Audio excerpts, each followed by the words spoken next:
تاریخ میں وہی حکمران اچھے الفاظ میں یاد کیے جاتے ہیں جو اپنی رعایا کی فلاح و بہبود کا خیال رکھتے ہیں۔ برصغیر پاک و ہند کی تاریخ میں ایک ایسے بادشاہ کا ذکر ملتا ہے کہ اگر ترازو کے ایک پلڑے میں اس بادشاہ کے مختصر سے دور حکومت کو رکھا جائے اور دوسرے پلڑے میں پوری مغل سلطنت کو، تب بھی اس بادشاہ کا پلڑا باری ہی رہے گا۔ السلام علیکم، یہ تبسم جلالی اور آپ دیکھ رہے ہیں میرا یوٹیوب چینل تاریخ ناک۔ آج کی تاریخ ناک میں ہم آپ کو ایک ایسے بادشاہ کے بارے میں بتائیں گے جس کا دور انتہائی سنہری دور تھا۔ لیکن تفصیل پر جانے سے پہلے اگر آپ نے ابھی تک میرے اس یوٹیوب چینل تاریخ ناک کو سبسکرائب نہیں کیا تو سب سے پہلے چینل کو سبسکرائب کریں اور پھر اس کی اگلی ویڈیوز کی نوٹیفیکیشن حاصل کرنے کے لیے اس کی بیل آئیکن کو پریس کیجیے گا۔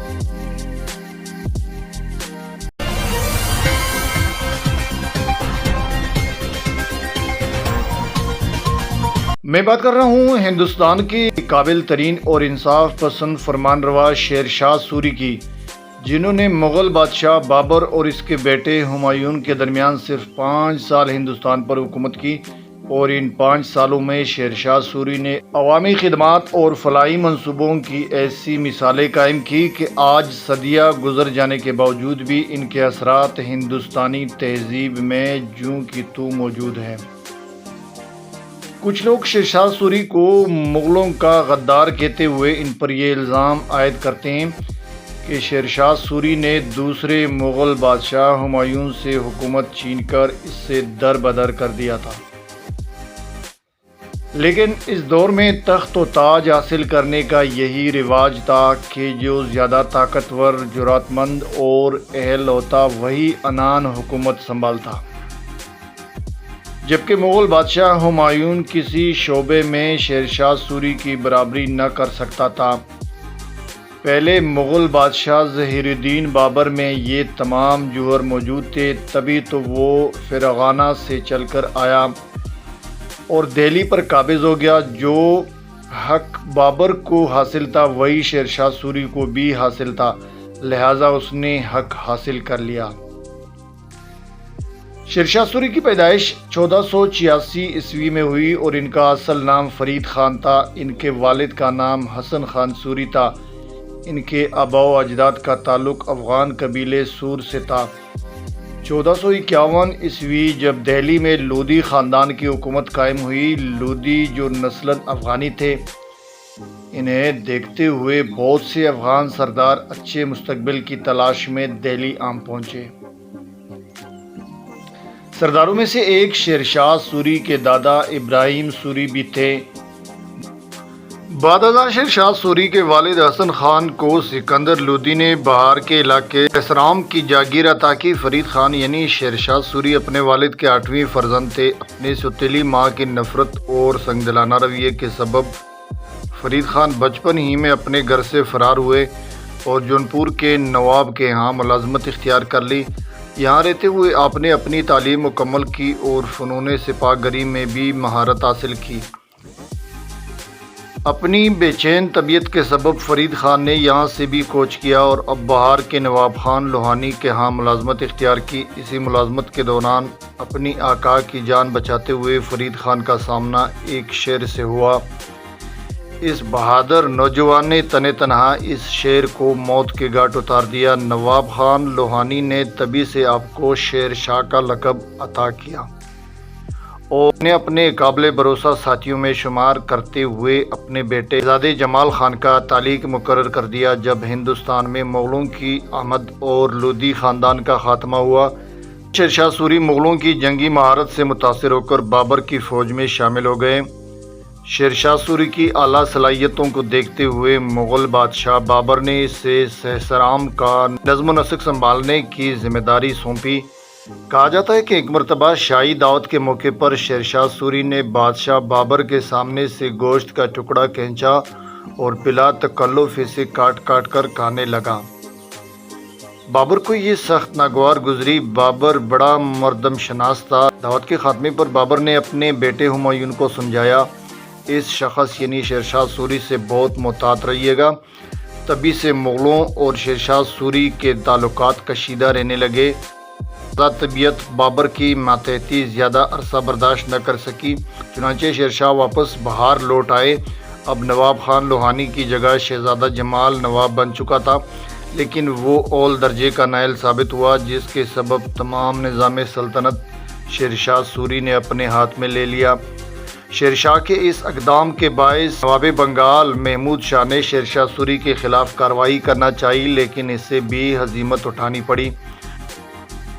اب شیرشاہ سوری کی جنگی قوت میں بے پناہ اضافہ ہو چکا تھا۔ ان حالات کی خبریں جب مغل بادشاہ ہمایوں تک پہنچی تو وہ شیرشاہ سے مقابلے کے لیے آن پہنچا، لیکن وہ بھی شیرشاہ سوری کی جنگی قابلیت کے سامنے نہ ٹیک سکا۔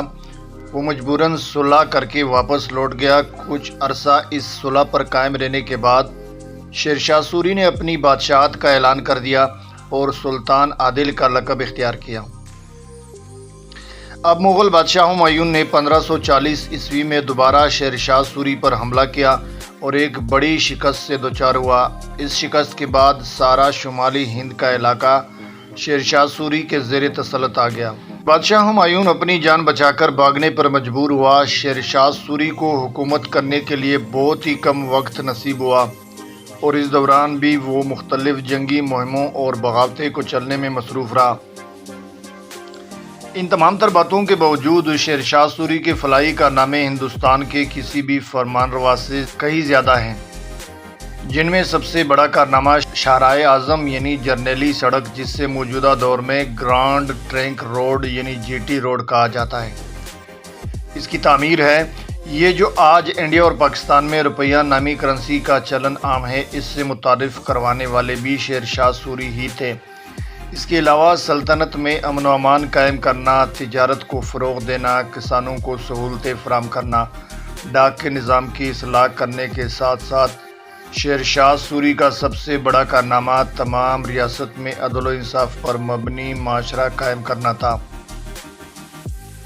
شیرشاہ سوری کا عہدنامہ نامی کتاب میں ان کے مصنف مزاجی کا ایک ایسا قصہ درج ہے جسے سن کر پوری سلطنت کانپ اٹھی تھی، جبکہ یہ واقعہ انگریز مورخ الفنسٹن نے بھی اپنی کتاب میں درج کیا ہے۔ واقعہ کچھ یوں ہے، ایک بار سلطان شیرشاہ سوری کا بیٹا محمد شاہ عادل ہاتھی پر بیٹا آگرہ کی گلیوں میں گھوم رہا تھا۔ اس نے دیکھا کہ ایک حسین و جمیل دوشیزہ اپنی غسل خانے میں نہا رہی ہے۔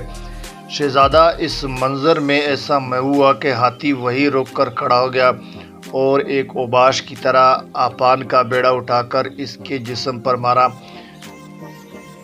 وہ مہاجن کی بیوی اور ایک حیادار خاتون تھی۔ جب اس نے یہ تمام منظر دیکھا تو وہ خودکشی کی جانب راغب ہوئی، لیکن اس کے شوہر نے اس سے روک لیا کہ وہ شکایت لے کر بادشاہ شیرشاہ سوری کی عدالت میں جائے گا۔ دربار لگا ہوا تھا۔ مہاجن نے بڑے دربار میں جا کر دہائی دی اور شہزادے کی بے باکی کا یہ واقعہ کہہ سنایا۔ یہ سنتے ہی شیرشاہ سوری سخت غضبناک ہوئے اور حکم جاری کیا کہ یہ مہاجن ہاتھی پر بیٹھ کر محمد شاہ عادل کے گھر جائے اور اس کی بیوی یعنی خود شیرشاہ سوری کی بہو کو برہنہ کر کے اس کے سامنے لایا جائے اور یہ مہاجن بھی اس کی طرف پان کا بیڑا پھینکے۔ یہ حکم سن کر پورا دربار کانپ اٹھا۔ امراء اور اراکین نے شہزادے کے ناموس کی خاطر سفارشیں کی، لیکن شیرشاہ سوری کا حکم اٹل تھا۔ وہ مجرموں پر بالکل بھی نرمی کرنے کا روادار نہیں تھا۔ جب مہاجن نے عدل و انصاف پر مبنی یہ فیصلہ سنا تو وہ شیرشاہ سوری کے قدموں میں گر پڑا اور درخواست کی کہ میں اپنے دعوے سے دستبردار ہوتا ہوں۔ اس واقعے کے بعد تمام ملک میں کسی زورآور کی ہمت نہ ہوتی کہ وہ کسی کمزور پر ظلم ستم ڈھائے۔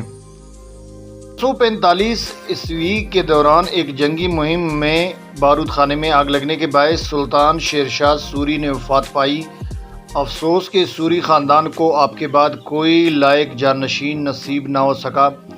کچھ ہی عرصے مغل بادشاہ ہمایوں نے سوری سلطنت پر حملے شروع کر کے دوبارہ مغل سلطنت ہندوستان میں بحال کر دی۔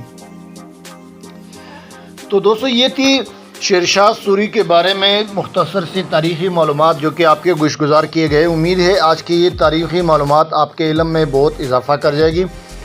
آج کے لیے اتنا ہی۔ زندگی رہی تو اس طرح کی ایک اور تاریخی ولاگ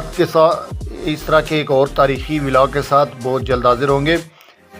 فی الحال تب تک کے لیے مجھے دیجیے گا اجازت اور اپنا ڈھیر سارا خیال رکھیے گا، مگر جاتے جاتے چینل کو سبسکرائب کرنا مت بھولیے گا۔ اللہ حافظ، فی امان اللہ۔